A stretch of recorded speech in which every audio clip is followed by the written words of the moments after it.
You're talking Taipei death matches, barbed wire baseball bat matches, thumbtacks. To tell someone that, well, we took the ropes off the wrestling ring, wrapped it in barbed wire, and then threw each other in it. Their first question is, why? Mm-hmm. Why would you do that? And then you tell them because you love it. And they're like, you love what? Pain? No, I love the wrestling business. Some people aren't willing to do those types of matches. I was just, one of the guys that said, you know what? Sure. What do you want? You want me to do a barbed wire match? Okay. I'll do it, So that's how that came about. But luckily, I could walk away from that.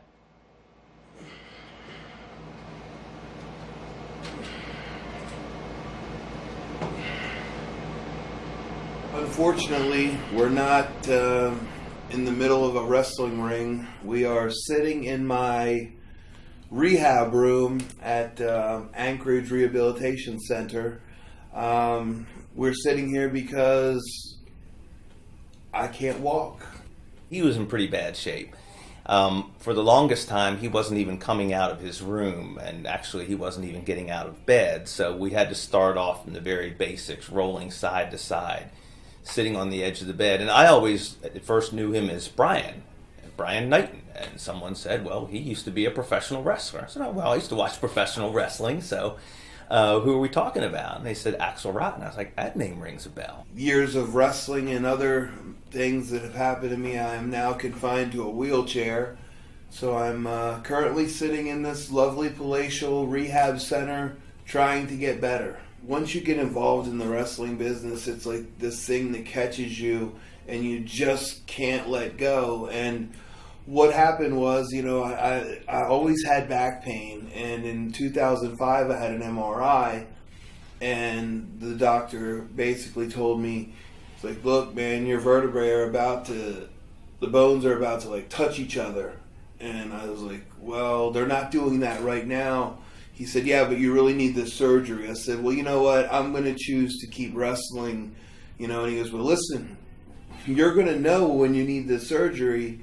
I said, well, how am I going to know? He goes, you'll know. And I said, no, how will I know? He said, you won't be able to walk. I just woke up, tried to get out of bed, and no lower body feeling at all. It was just like, I had lost all feeling from the waist down. And that's what I was told by the physician would happen. And I was petrified, just completely scared. But I thought, okay, I'm going to just lay here a few minutes, it'll go away.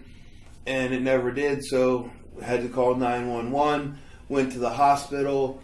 They misdiagnosed me. They thought I had a stroke due to the fact that I have Bell's palsy, the same thing that Jim Ross from WWE has.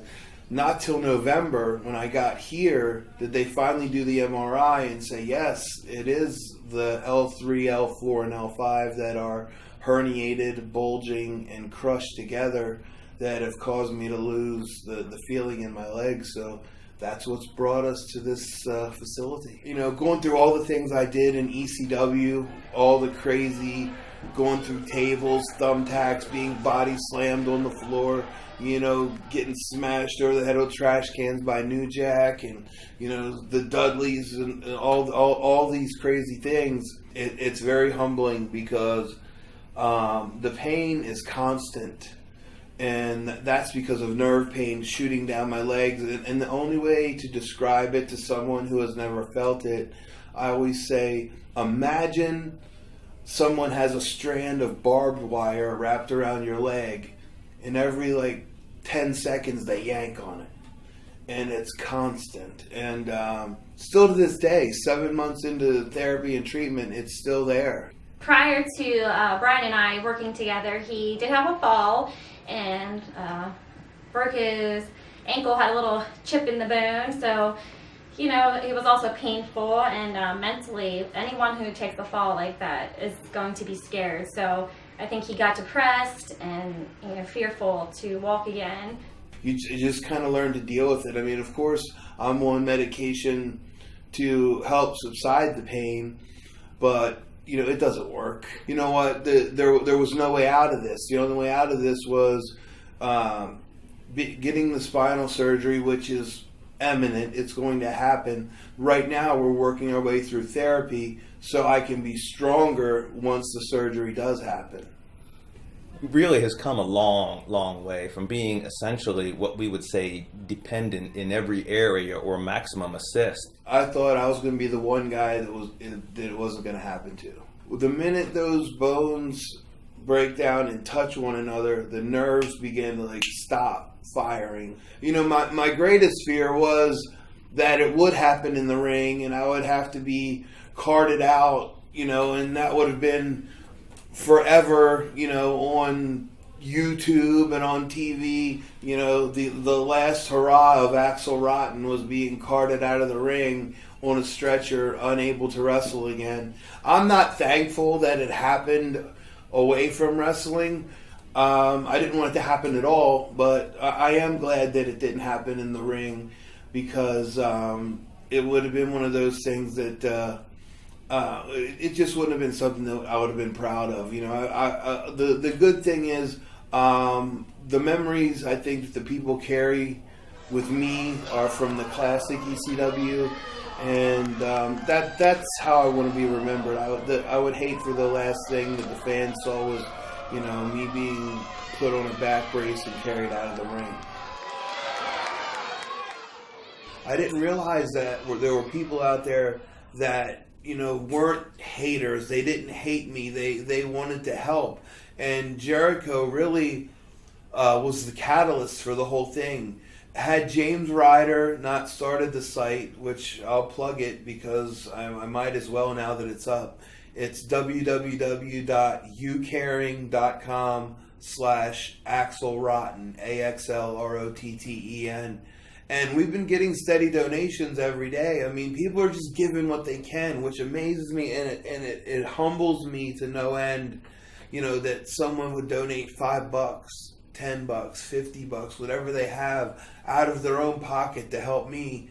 Because I went through this period of self-loathing where I didn't think I deserved it. I don't want people's help, but it was amazing that Chris not only donated that money, but took someone like myself, who was never a huge main event WrestleMania star, and dedicated a whole hour on his podcast with Talk is Jericho, which is always in the top 10 podcasts on the internet. Millions of listeners. Since having me on and doing the show, I've been contacted by people from Australia, Germany, Italy, Canada, Mexico, Argentina, just people saying, wow, what a compelling story. Some people never even heard of me now have gone back and have watched my matches and have come back and said, man, you really were an entertaining guy. I didn't know what I was missing by not seeing it. And I have Chris to thank for that. He reached out when he didn't have to.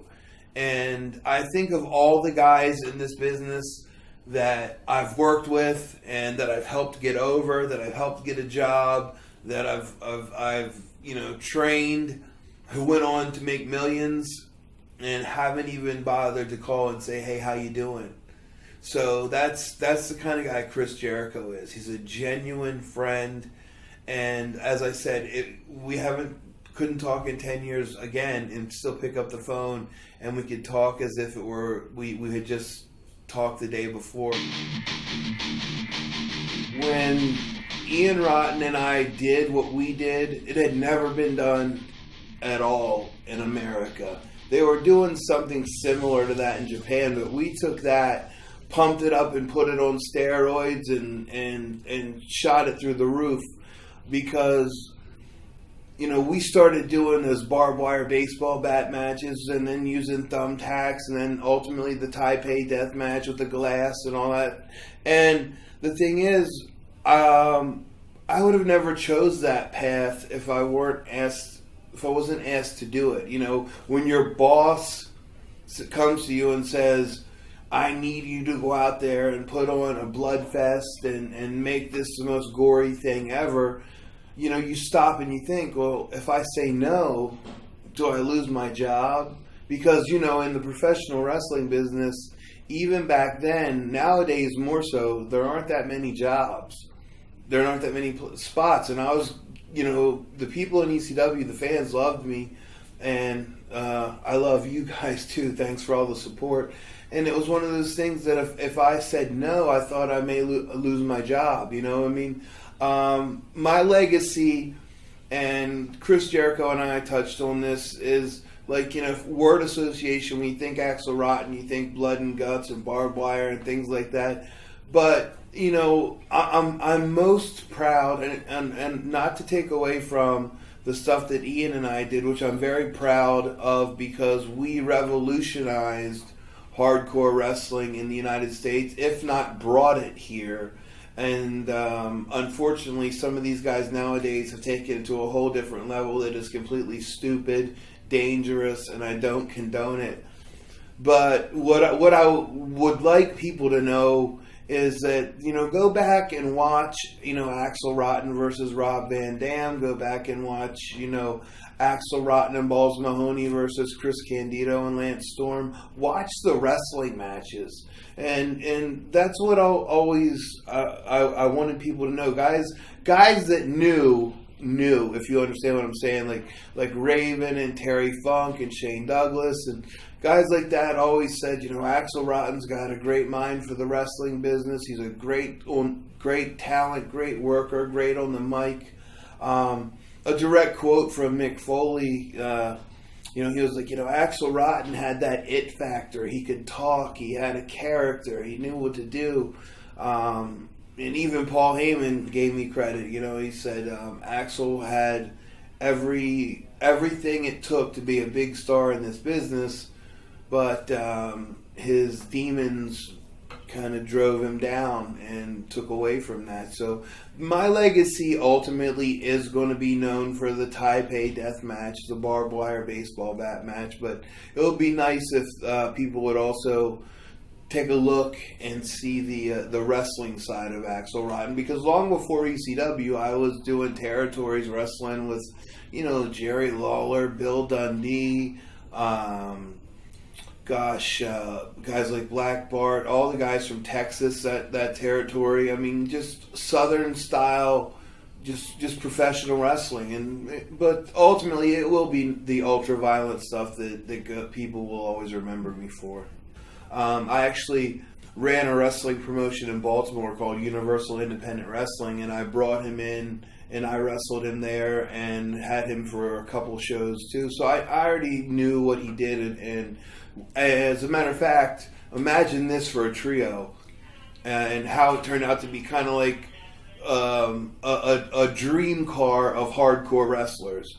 Cactus Jack, Abdullah the Butcher, and Axl Rotten. I traveled with Abdullah and Cactus when I was in WCW. So it was like one of those things where, you know, looking back on it, it was very interesting because Mick, Cactus, you know, said one time, he goes, "Man, Axl, my back is really killing me. It hurts so bad. My hip is." I said, well, Mick, you're taking back bumps off the ring onto the concrete, unprotected.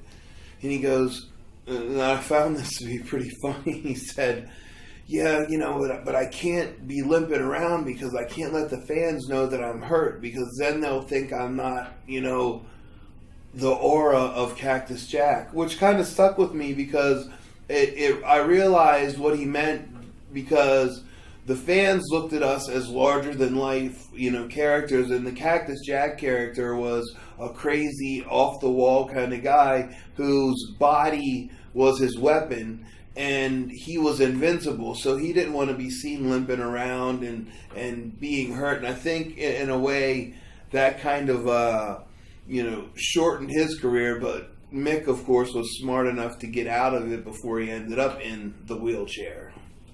Paul came up to me and in WCW, and he came off, real happy, like we were buddies, and I had never really known him. Shook my hand, gave me a hug, and basically he said, "Hey, it's great to see another Northeast Coast guy make it, man. I'm glad to have you here. This is awesome."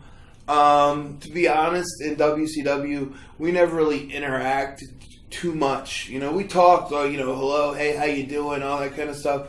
But I would say, became associates, maybe on the cusp of friends.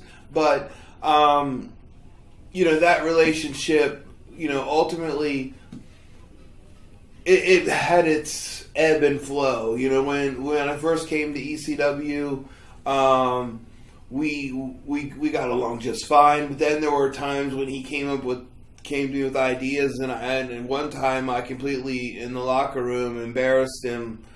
I've never told this story on any interview before, so this is the first.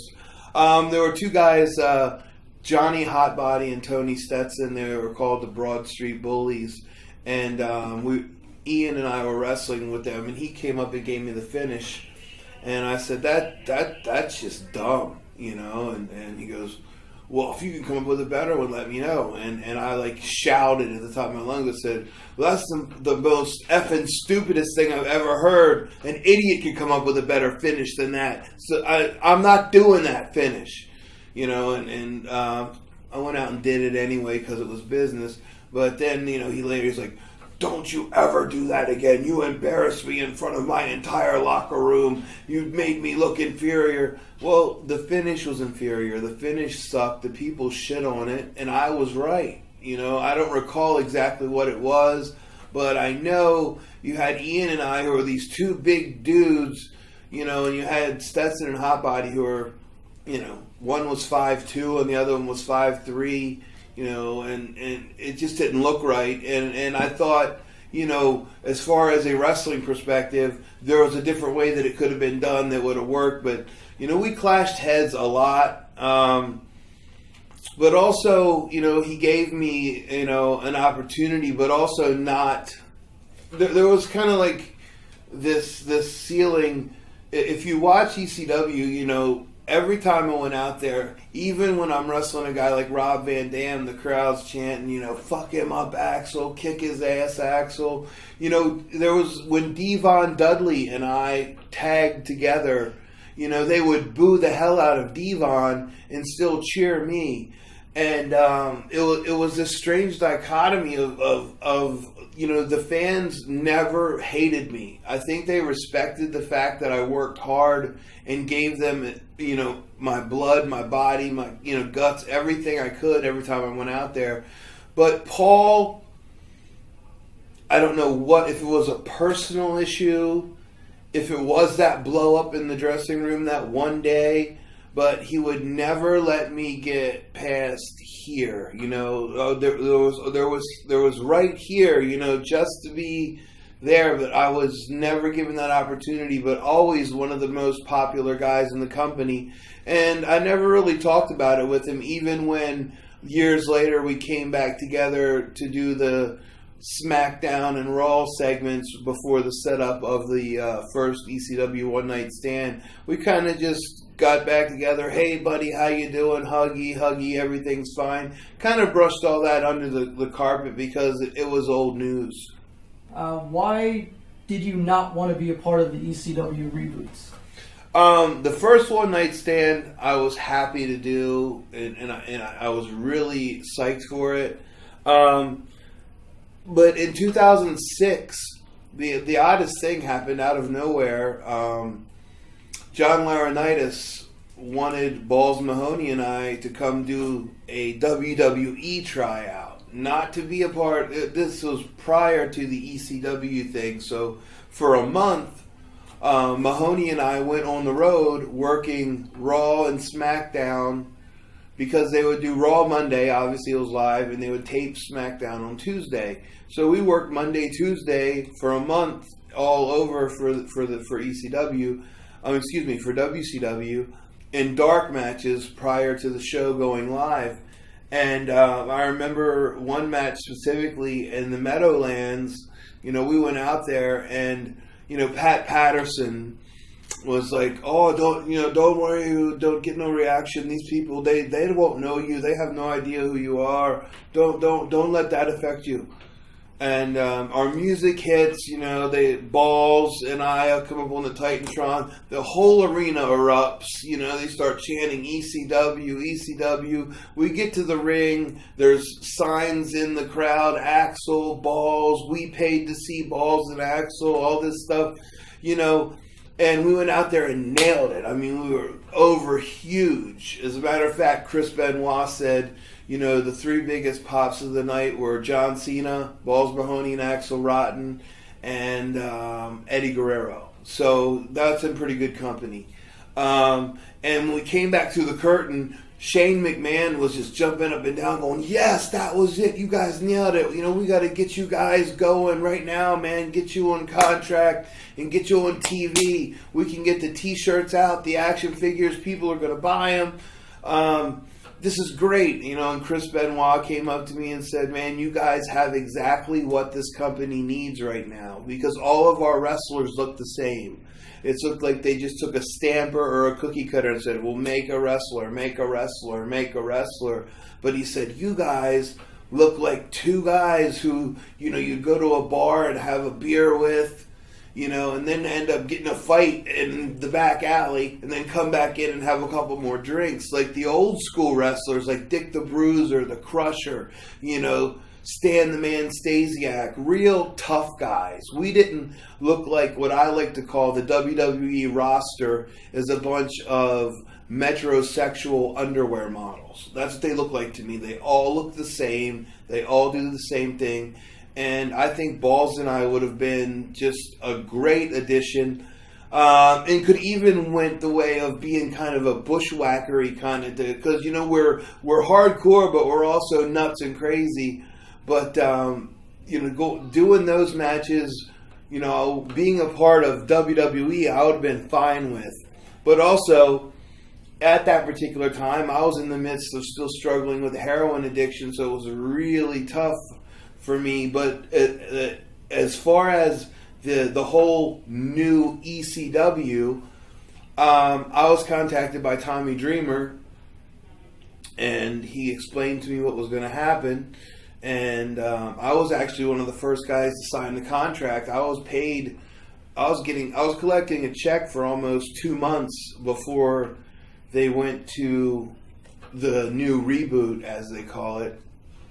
And I just had a feeling that in the pit of my stomach that they were just going to take us, because Vince McMahon is an egomaniacal, wants to rule the world. He is literally Dr. Evil. He wants everything. He wants to rule the world, and he ultimately does that now as far as professional wrestling. He owns it. So when it came time for that, I was like, this just doesn't feel like it's going to be something that's going to benefit Axl Rotten at all.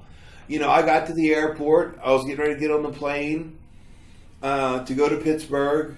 And I chose to get back on the subway and go buy heroin and get high instead. And it just and as bad of a choice as that was, going to buy heroin is never a good choice, so don't ever do that. I'm glad I didn't go to the new quote-unquote ECW, because Vince did exactly what I said he was going to do. He even made himself the ECW champion. That was just to erase the memory of what we did. And that, to me, was the biggest slap in the face to all those guys that went there and did that. So I have no regrets for not showing up for that. That's what he likes to do. Anything that he did not create in professional wrestling, or sports entertainment, he wants to bring it back just long enough so he can bury it. That way, he thinks people's memory is going to be his creation, because technically, he wanted people to think, when they think ECW, he didn't want them to think Axl, Balls, New Jack, Sabu. He wanted them to think Matt Hardy, Rene Dupree, who else? Mark Henry. Not that there's anything wrong with any of those guys, but when you think ECW, you should think Sandman, Sabu, Shane Douglas, Taz, Balls, and Axl, FBI. You know, if I'm leaving anybody out, the list is very long, but that's what ECW was about. And what Vince did was basically try to rewrite history, which he tries to do quite a bit. Let's take a match from the older ECW. It was you, Louis Spicolli, Chris Candido, Bam Bam. Do you remember working that match? If not the match itself, just the fact that you are the only surviving participant from that match. Like, you know, how does that hit you? It's heavy, man, because Scotty, Bam Bam, and Chris and I go so far back. You know, I don't know if you can see that, but that tattoo right there says, you know, Chris Candido. You know, I mean, it was one of my best friends, and you know, it's surreal because if you ask the pundits, the Dave Meltzers, the quote unquote know-it-alls, you know, I'm the one that's supposed to be dead. You know, because of my reckless abandon and rampant drug use. But to lose Chris, you know, hit me really hard. I mean, of course, Louis was the first to go, and that was a shock. Because Louis and I were really tight. You could not, if you met Louis, you could not. You liked Louis. And Bigelow was absolutely a fantastic dude. You know, that match was interesting. You know, when you think about the people in it, you know, Louis, Spicolli, Bam Bam Bigelow, you got Candido, and Chris and I have been friends since we were like 15 or 16 years old. We used to wrestle. You know, I'd drive up to Jersey and we'd wrestle outside in a park. And wow, now that you mention it, it really is. It's kind of surreal because, you know, Louis was the first to pass away, and that really hit us all hard in the locker room. I mean, in ECW, it was like, wow. I mean, because for so long we were running around thinking we were invincible and we could, you know, just do whatever we wanted because of the craziness, but. Once Chris died, it was like, you know, that one, you know, that kind of hit me hard, because, you know, we were, you know, we were like best of friends. And, like I said, I mean, I even tattooed his name on my arm, you know, in remembrance of him.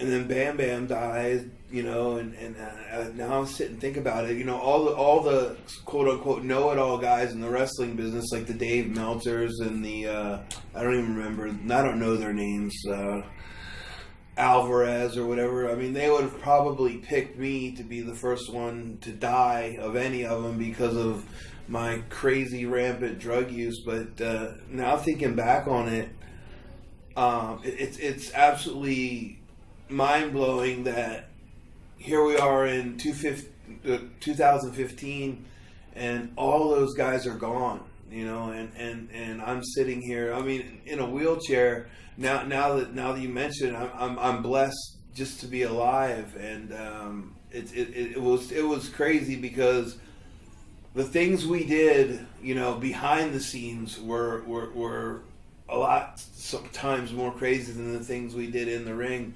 But to think back now and remember those guys and to know they're not here any longer, and it's just it's surreal, and that I'm sitting in this wheelchair. And if it says anything, it says that you know, you can't predict in this business what's going to happen in it at any time, because who would have thought, you know, especially when Candido passed away, you know, he had cleaned his act up, he was sober, he was working for TNA, and it was just, he got like a blood clot, and, you know, I got a call, and like when that phone rang and the voice said, hey, you know, Chris is dead. So I said, what?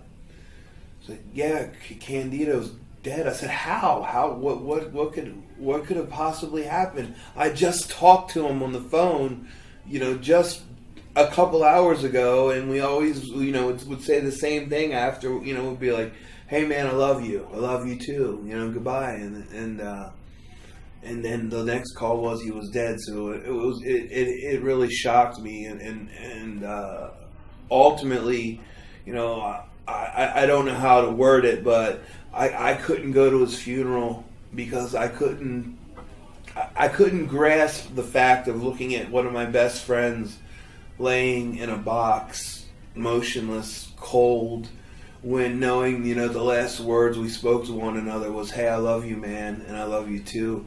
And that's the way I choose to remember it, and in my mind, that's the way it stays, because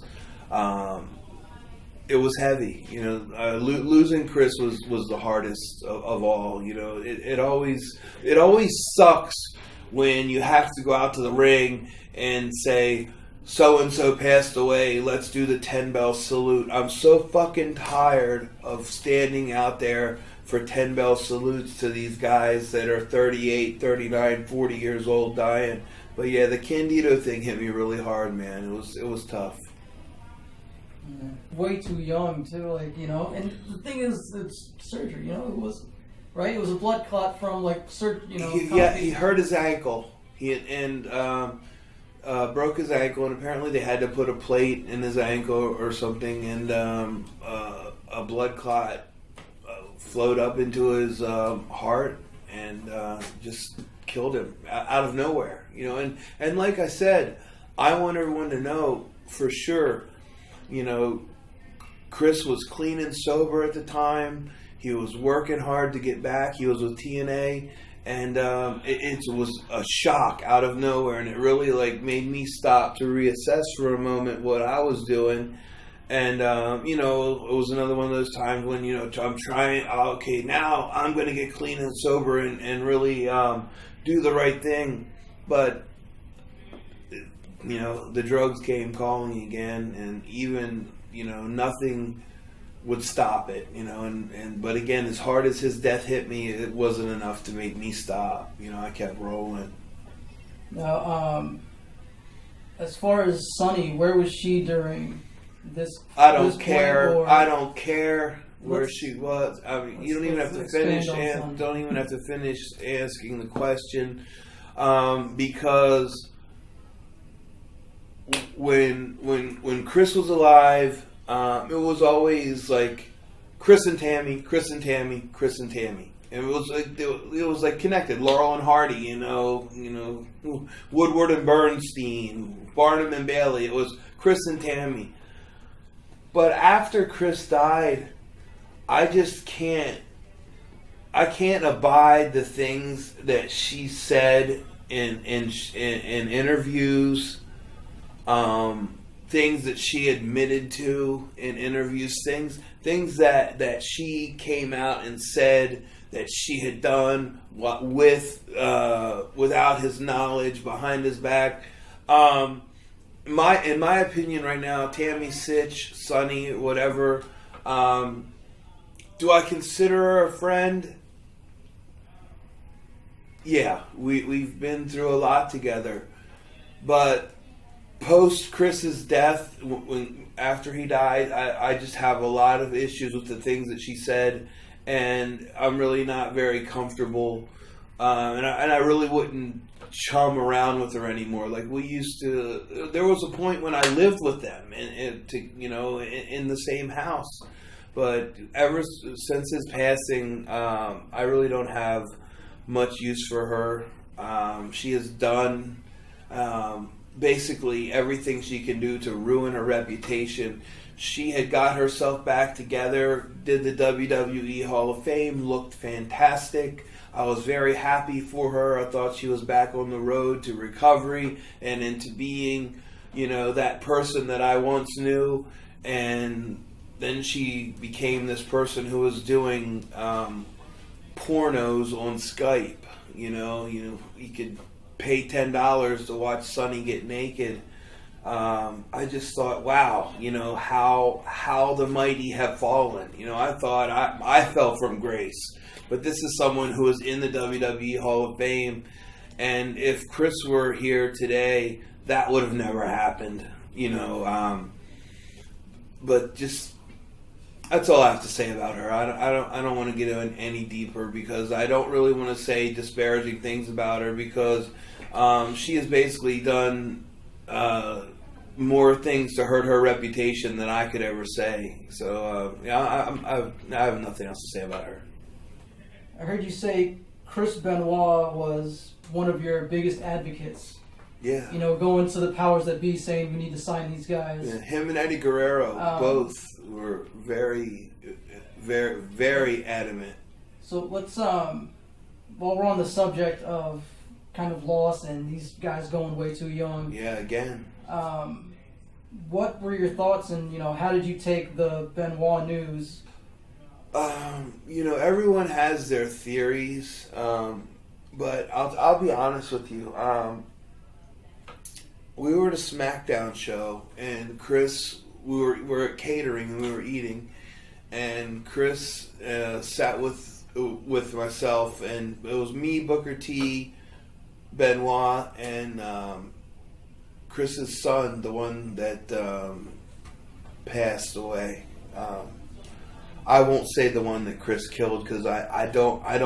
My theory, everyone has a theory. I'll give you mine. Mine is that Nancy, his wife, and Chris were arguing and having it out over the phone or on the road or whatever. She was home. And I think, and this is my theory and my theory alone, I think she may have done something to hurt the child and he may have died accidentally. And I think when Chris got home, he may have killed Nancy, but I don't see Chris killing that boy. If you could have seen those two together, it was one of the most beautiful things. I mean, he loved that child so much. I mean, I just can't put in through my brain that the Chris that I knew could kill that little boy. Now, as far as killing your wife, he wouldn't be the first that's ever done that, but that can happen. Your wife and your lover can easily become the person you hate the most. And I think if he came home and found his son dead, I don't think he would have a problem hurting her.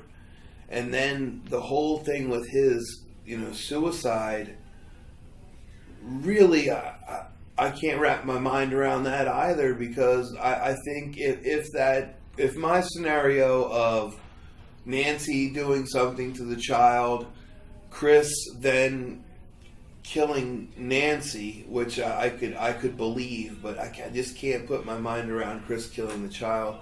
I think he would maybe couldn't think of a way out. And I don't think maybe jail wasn't an option. He wasn't in a right frame of mind. That's been noted, and maybe suicide was the only option. But I don't think he killed that child. I don't want to think he killed that child.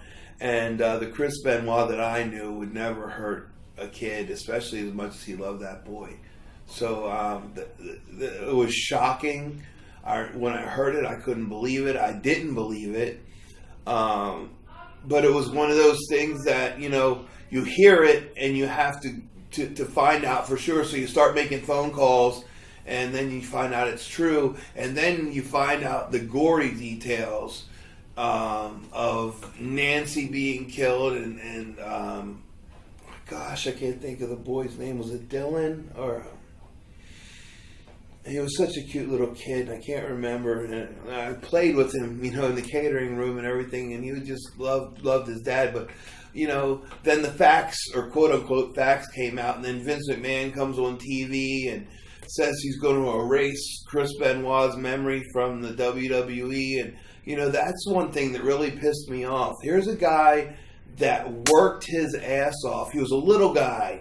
He wasn't a giant. He did this since he was a kid, working his way up, and he made it to be a world champion. And now Vince McMahon is going to take it upon himself to erase the history of wrestling and take away, in the history books that Chris Benoit was a world champion. That's just not, it's just bullshit.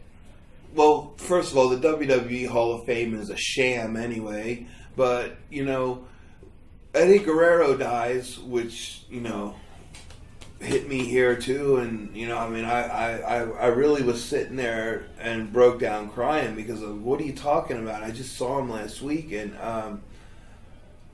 but they induct him into the Hall of Fame the very next year, Well, what criteria is it? In the NFL, you have to be retired 10 years or whatever, 5 years. In the Baseball Hall of Fame, the Pro Wrestling Hall of Fame is such a joke. They'll put Eddie in, because Eddie died of a heart attack. Well, Eddie died of a heart attack because Eddie was abusing steroids. Does that make him any better or worse of a person than Chris? Who did, quote unquote, these horrendous, atrocious things? Does that make him any worse of a person than Sonny, who is doing online porn?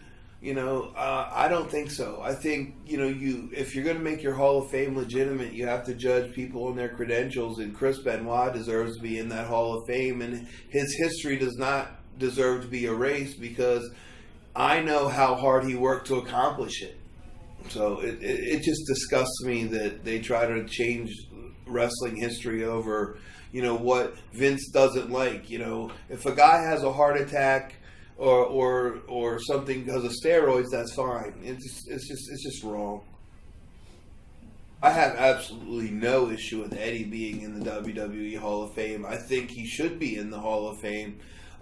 He is a great wrestler, great entertainer, great guy, fun to be around. That wasn't my point. The point I was making was, the WWE Hall of Fame is such a sham because Chris Benoit, on his record as a wrestler, should be in the Hall of Fame, but because of what happened in his personal life, he'll never be inducted, and I don't think that's fair. That's the point. Do I have a problem with Eddie Guerrero? Not one. He was one of the greatest of all time, and without a doubt deserves to be in the Hall of Fame. But just because he passes away doesn't mean he should be in there the next year. I mean, Shawn Michaels retires, they induct him the very next year. But yet, you have a guy like, I don't know, let's think back to, Superstar Billy Graham.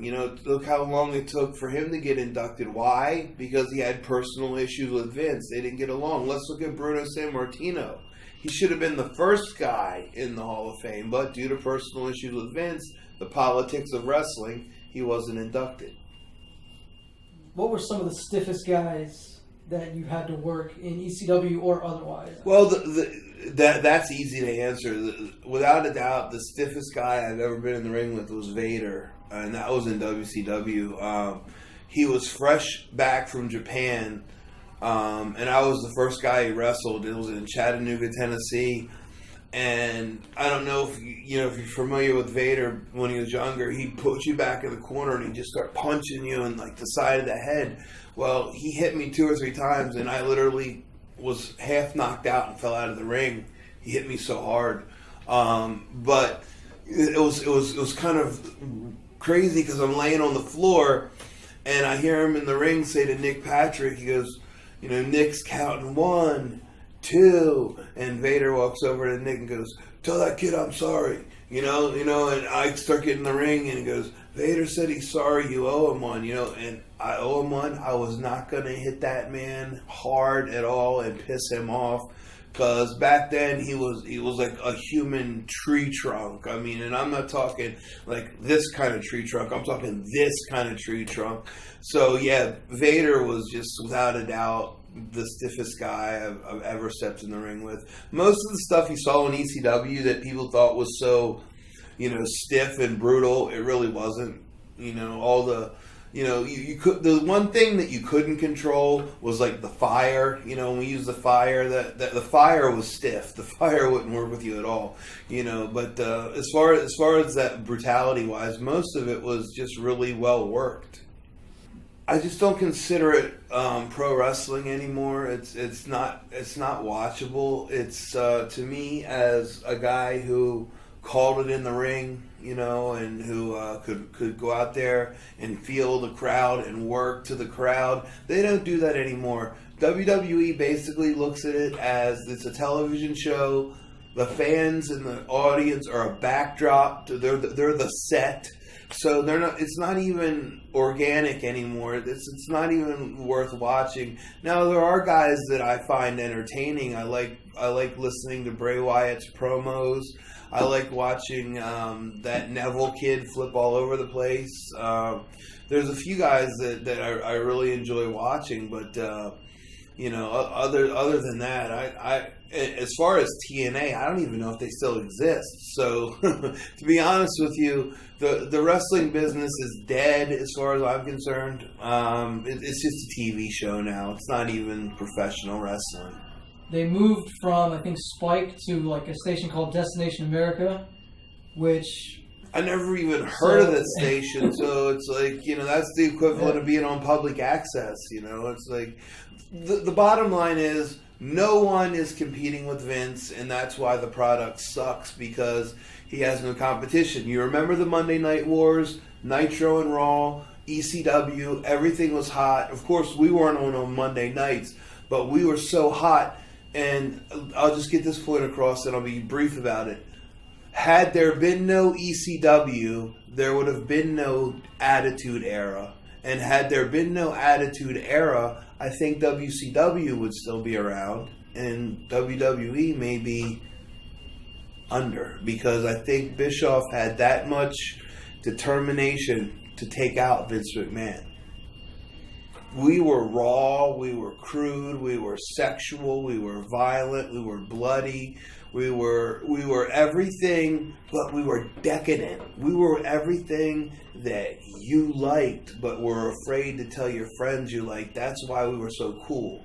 We were that, playboy you hid under the bed and pulled out, when no one was looking. And eventually the whole world started looking, and Vince took note of it, and there's chicanery going on between Paul Heyman and Vince McMahon, because WWE funded some of the ECW stuff. So, Paul was lying to us, the guys, but we didn't know it because he was in Vince's pocket already. So, the end was near long before we even knew it.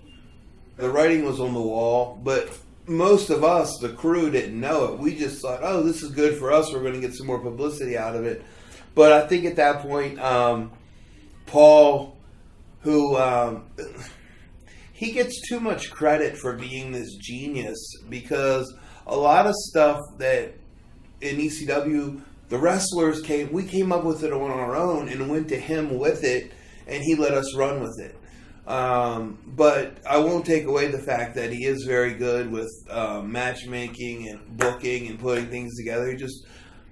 The business sense of dealing with the money was just horrible, and that's what ran us out of business. And then he had to go to Vince and ask for help, and then once that happened, Vince was like, I got these guys in my pocket, and he has gobbled up another territory, and that's what happened. And trust me, the guys that went to Vince's direction, I'm sure Paul already had it worked out, because they were his boys. Tommy Dreamer, the Dudleys, Taz, Van Dam, Little Guido. If you look at that picture, you go, like Sesame Street, one of these pieces don't belong, and it's like Little Guido. How does that, out of all the guys, and that's nothing against James, who's a hell of a talent and great worker, but it's just like, you have this whole pool of talent, and he's one of the guys that you're going to bring to WWE with you. That's because he used to help out in the office, and that, one hand washes the other. But that's nothing against him personally or his talent. It's just strange because those are the guys that went, I think ECW could have survived and could have thrived would it have competed on the same level as WWE? I don't know. We could have easily kicked TNA's ass. There would have been no question about that. But it would have had to have changed, because in 2015, you know, the Shane Douglas of 95 is not the same one you would get today. So you would have had to evolve new characters, integrate new talent. But I think if that drive and that type of booking and that all for one, one for all attitude, where the locker room was coherent and going together for that purpose of being the best, yeah, I think ECW would have survived, but it would have evolved. You wouldn't have had so much. Well, you would have still had the blood and guts on the house shows, but just not on TV. You know, it would have changed, but I'm sure it would have survived, and people would still watch it without a doubt. Sting was always. Then you got to remember, he wasn't the Sting that you see now. He was a younger, fun-loving guy, you know, and he was really in the locker room, always just, you know, a very personable. You could talk to him. He remains that way, and he was back then, you know, just joking and always having fun. So to me, Sting is one of the true good guys in this business. He's he may have had a few demons and whatever that he talks about. I'm not sure, so don't quote me on that.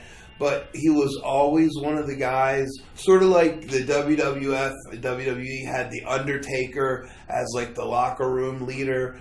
You know, you had Flair, you know, Luger, all those guys too. But Sting was the constant, and he was always, you know, the face of the company, the franchise player, so to speak.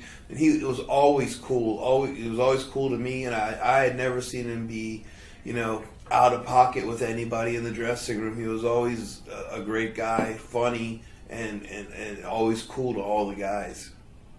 What do you think of his WWE run? Well, that's one thing that did make me turn the television back on, because I loved the way they did it, you know, and I loved his appearance, and I loved the way they built him up, and it was like, yes, Sting, you know, you got to remember, I was still a fan when Sting was wrestling, you know, and then I became a wrestler, so it was kind of cool, you know, you meet these guys that you, as a child, not a child, as a teenager, were watching, and then all of a sudden, you know, you're there with them.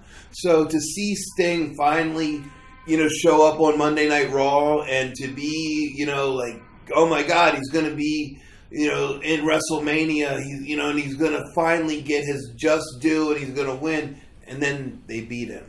Like, it's like, that was so bad. I mean, the build-up was great. Everything he did was great. The people were going crazy. And to his credit, he didn't have to say one word and had the people in his hands. And that's what being a great worker is. He took that bat out and we put it under Triple H's neck. You know, that said more than any promo could ever say. And, you know, me as being in the business thought going in, the only thing that they can do is put him over at WrestleMania. But again, Vince, Sting, what was he? The face of WCW. He had to make sure he put that last nail in the coffin to let everyone know that the World Wrestling Federation, or now it's World Wrestling Entertainment, is the number one brand of sports entertainment. So he had to defeat Sting out of ego. And what was best for business? No, Sting should have won at WrestleMania. That crowd would have been electric. Could you imagine? I'm sure they would have shot off pyro and the whole thing. And it was just bad business. But seeing him there, you know, when I first saw him come out on Raw, I was so excited. I sent a tweet out. I was like, "Wow, Sting on Raw! Finally, a reason to watch again." You know, and it was just, such a letdown that he got beat at. Well, he didn't get beat. Hunter put himself over at WrestleMania. That sucked. What do you think of Brock Lesnar going over on Undertaker? You think the streak should have stayed intact? Yeah, in my opinion, something that had gone on for 21 or 22 years, you don't hand the keys to the kingdom to a guy that doesn't know how to work. All right, Brock Lesnar as a personality and as a commodity is tremendous. As a pro wrestler, he's terrible. But The Undertaker is a huge fan of UFC. So I think he wanted to lose to a guy who had some kind of credibility as a real fighter. But as a fan, thinking back, because when the streak started, I was still a fan. I would hope that he would have the business sense to retire undefeated and make that a legacy. Now it's just like whatever it was, 21-1. It doesn't work. It's like the mystique is now gone. So the Undertaker now, granted, he was being magnanimous by putting over Brock Lesnar to give him that rub to say, okay, this guy can be here. He's legit. But he's not. He's not that good of a pro wrestler. I'm not saying Brock Lesnar's not a tough guy, not a badass, because I know that he is. But as far as being a worker, he's not very good, and I don't think he was the right guy at the right time. But now they pushed him as the champion, and he's one of those guys that he only wants to work this many days, and then he wants to be up. So why give him that type of push if he's not going to be a full-time guy? It just didn't make any sense to me. But Lesnar, is a commodity and a novelty kind of guy, but in that sense, do you pass the torch to a guy whose heart isn't in pro wrestling, whose mind isn't in pro wrestling, who looks at it strictly as a money-making venture? But here's what I will say.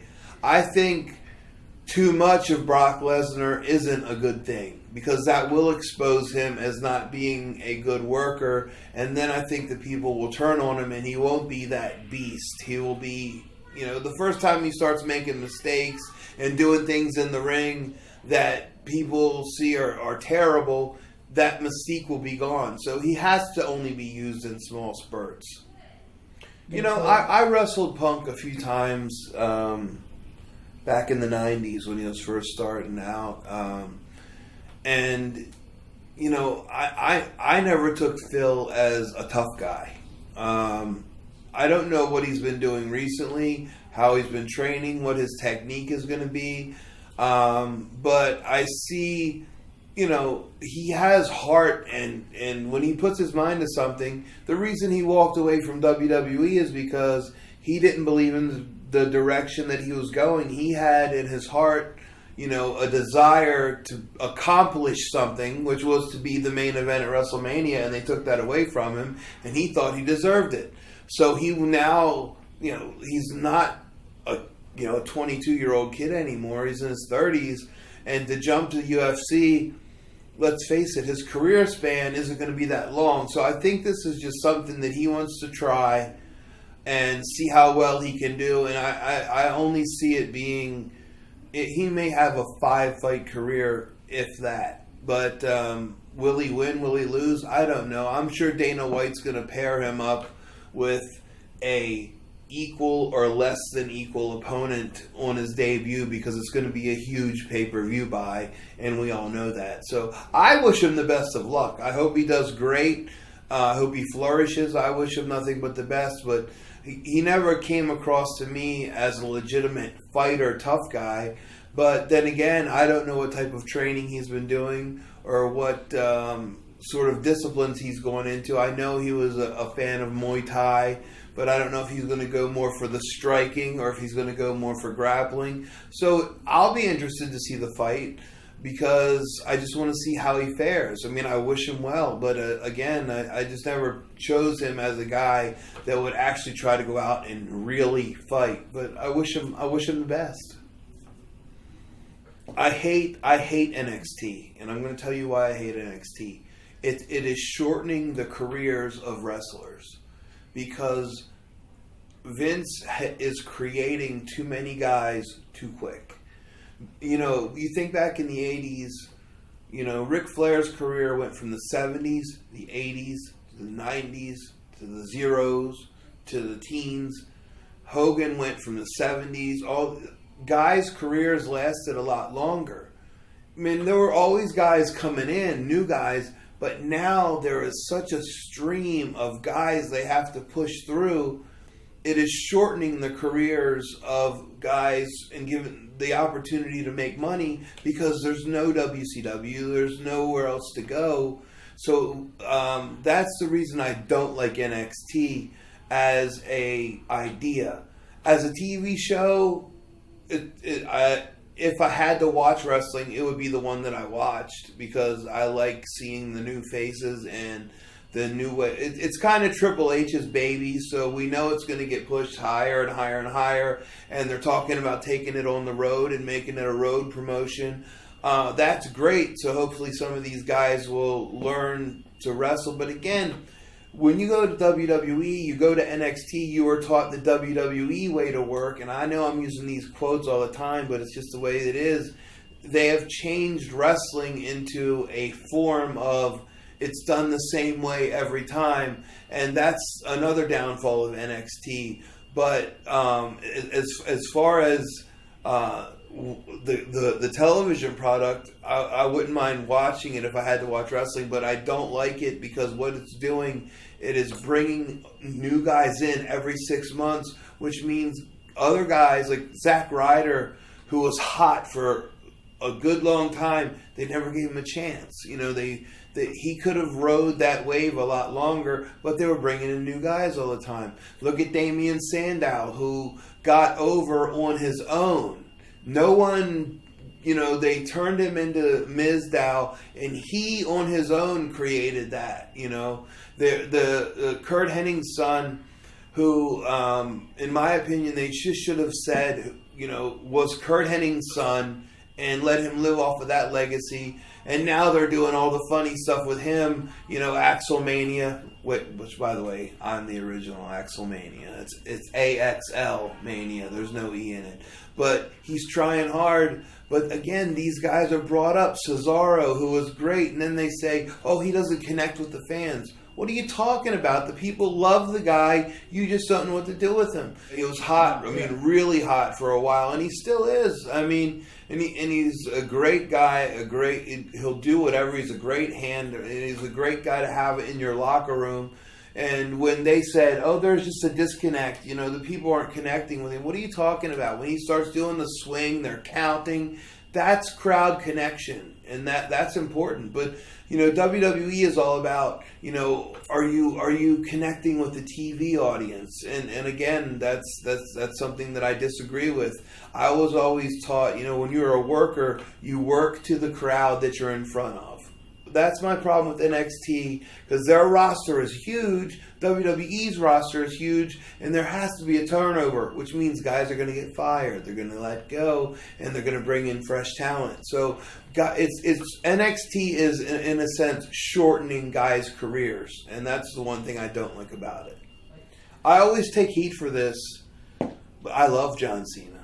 I think John Cena right now is still the best attraction WWE has.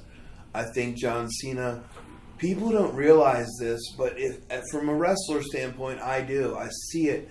He goes out there, half the crowd, let's go Cena, Cena sucks when he's doing a promo. But almost every week, by the end of that promo, he has everyone on their feet cheering for him. That's being a talented worker. That's being a good promo guy. That's what these people don't see. See, what they see is, oh, we're being force-fed Cena like we're being force-fed Hogan. We have to like Cena. But the thing is, Cena does so well on his promos that, especially with the U.S. title now, because how can you boo the United States of America? And he takes these people from booing him in the beginning, and he always says, hey, you have the right to your opinion, blah, blah, blah. But a good promo guy will always get the crowd to do what he wants them to do. And he always does. And in my opinion, Cena will go down right there with the Hogans, the Flairs, the Austins, the Rocks. He's that type of talent. He's just tremendous. And I say that every time I catch him doing a promo, I always shoot out a tweet real quick. I said, John Cena has done it again, because he is that good. And people don't even realize what he's doing to them. He's changing their minds as he's talking, which is incredible. Let's talk about the Kevin Owens John Cena promo. That had all the makings of Cena being booed out of the building.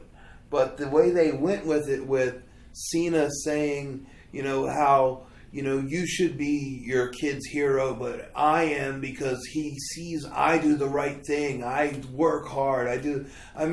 Then all of a sudden, because Owens got a great reaction, but then all of a sudden they were all behind Cena, because he basically brought out, all the good things in this bad world that we all live in, and we know it all. It's a tough place to be. But for that brief moment, he encapsulated everything that was good about, the world and the people, and everyone just kind of instinctively cheered for him. And that was what I mean about John Cena being an incredible, incredible talent. What do you think about Kevin Owens while we got him? I'll tell you what, being a guy with a similar build to Kevin Owens, people had asked me before, hey, would you ever wrestle Kevin Steen, who is now Kevin Owens? I was like, oh, absolutely. I would work with anybody. I don't care. Personally, I like to see him there because, again, it goes against that cookie cutter image of all the guys looking exactly the same. Kevin's got this big drum, to stomach, but he's a very talented wrestler, and he does great promos. So I'm so happy to see a guy like that there, and I hope they utilize him and give him the chance to accomplish what he can. My main goal is to walk. After that, I've been working on writing a book. I've been doing that for like 10 years, and everyone is always saying, Axl, you got to write a book. You got to write an autobiography. You have so many stories to tell, and they're so poignant, colorful, tragic, redeeming. So yeah, that's something that I'm going to do. In all reality, I would love to have a job in the business behind the scenes somewhere, but I just don't see it because, to quote Joan Jett, I don't give a damn about my bad reputation. I've earned it, but people can't see past it. They can't, abide to themselves that this is the new Brian, this is the new Axl, this is the clean and sober thinking, great mind for the business, hell of a promo guy. That's not going to matter because the business has changed so much. I'm sure if given an opportunity, I could be a great hand at NXT helping guys with promos and things like that, but will it ever happen? No, it won't happen. So I think that I would just like to be able to walk, have a regular life, and move on to, I would love to get into radio, satellite radio, have my own show, podcast. I like podcasting, but it's just, to me, not where I want to be. Unless you can get to the point where you're doing a podcast like Steve Austin or, Talk is Jericho, which I have to thank Chris Jericho for having me on there. Thank you, Chris. We're friends. We've been friends a long time, but thank you very much. But that's where I'd want to be. I'd want to be in radio, like satellite radio or something like that, or on some sort of creative side of the wrestling business. But I couldn't see it in the WWE because it's such a pressure cooker. People are afraid to actually give the real opinions. They just toe the line and tell Vince what he wants to hear. And I've never towed the line, I've never kissed ass, and I never will, and I'll always give my own opinion. So once I get out of here, if I can just go and be a regular dude, maybe get a regular job, and be able to walk, I'll be a happy guy. I did more in my 20s than most people will do in their entire life. So, I mean, just to have a normal life would be fantastic. You know, that's my main goal, just to be a normal dude. Orioles shirt. What did you think, and did you watch the empty stadium game? Yes, I actually did watch the empty stadium game while they were burning down Baltimore, Maryland, my hometown. It was very interesting because you could hear, like, the players on the field. You know, you kind of had to. I think they had to watch what they were saying, this, that, and the other. It was a very interesting experience to see, like, you know, the ball. You could hear, you know, the bat hit the ball hit the glove, you know, everything was. It was an amazing thing to see.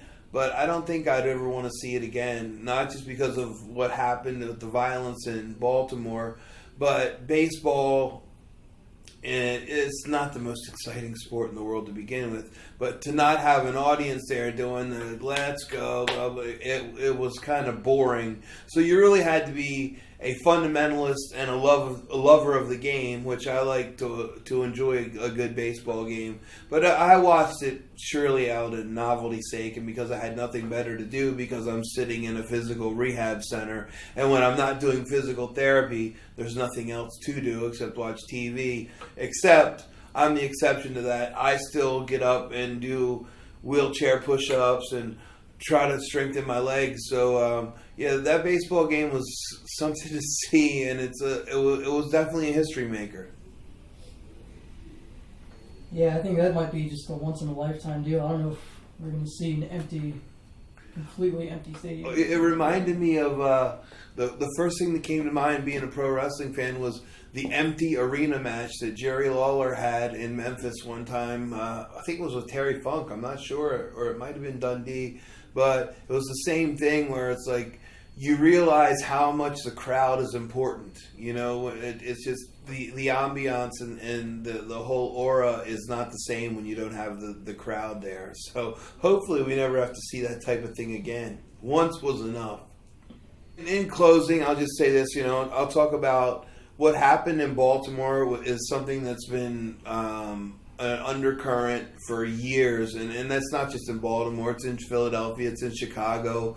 You know, it's in places. You know, Ferguson. You know, wasn't just an accident. There's been an undercurrent of people that don't trust the police, and you know, it just happened to boil over in Baltimore and in Ferguson. I just pray that it doesn't happen again. We need to it's 2015. I think, you know, I'm not the Dalai Lama or the Pope or anything else, but it's time for people to come together and realize that we all have to share this planet. It's to the point now where, to me, if Bruce Jenner wants to be a woman, that's fine with me. If you want to have interracial marriage or relationships, gay marriage, that's fine with me. You guys do whatever you want to do. You know, the world out there has got to come to a point where we all need to come together and realize we are one thing, and that's the human race. And that's it. I mean, to me, people just need to get along, man. And Rodney King said it best. Can't we all just get along? And that's, you know, for me, that in closing, that to me is what I want people to take away. Can't we all just get along? If Bruce Jenner wants to be a woman, let him do it. If we want to have gay marriage, let it happen. If we want to legalize marijuana, if it helps people, that's fine. You know, so my plugs are this. If you want to get a hold of me in any way, I'm real easy to find. Everything is real simple. It's all going to be the same. You want to hit me up on Twitter? It's at Axl Rotten ECW. You want to find me on Instagram? Guess what it is? At Axl Rotten ECW. On Facebook, www.facebook.com/ you guessed it, Axl Rotten ECW. I'm an easy guy to find.